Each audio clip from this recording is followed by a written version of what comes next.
roughly translated as the tower where the fish are salted.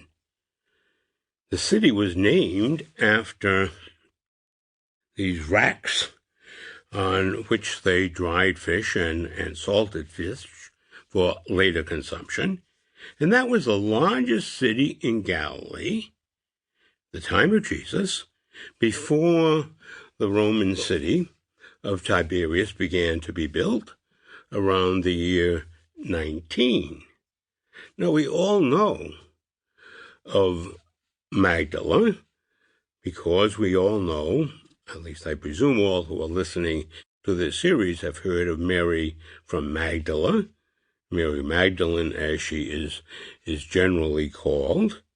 But until just a few years ago, we knew very, very little about the city of Magdala, the place from which she came. We knew something about its name, obviously, and we knew that it had to do with fish racks where fish, were salted and preserved for people's later consumption. But we didn't know very much about the city itself. And, a little less than 10 years ago, an important discovery was made in the city of Magdala. And it was made because they were going to build a new, I guess I can call it a retreat center. It's going to be a rather complex thing, but I'll call it a retreat center just to give it a name. And when you do any building in Israel, you have to get a lot of government permits, to be sure, many more even than in the United States, because of what might be hidden below the surface. And when they started to dig for the foundation of this retreat center, they hit something hard.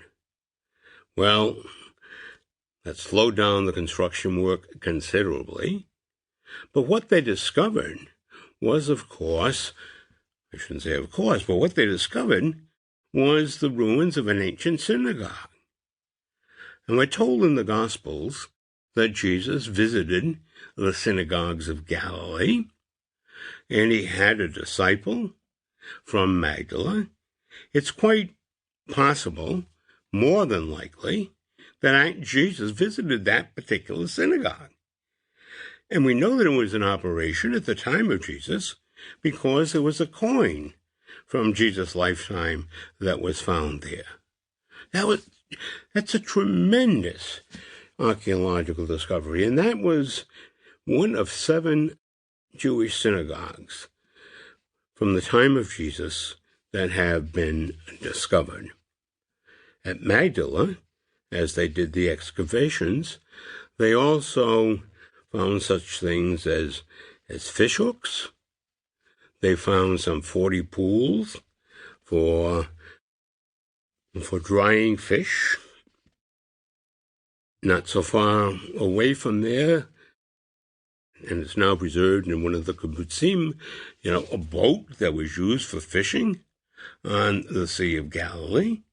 So that's one source, one archaeological find that gives us a little bit of insight into what life was like in a fishing village, an important fishing village, the most important city in Galilee at the time of Jesus. Now, other archaeological finds have taken place over the course of the years, and not so long ago, in some excavations just outside the old city of Jerusalem, I didn't find it. That was a very general editorial. We, meaning human beings, have found a gold coin bearing a picture of the Roman Emperor Nero.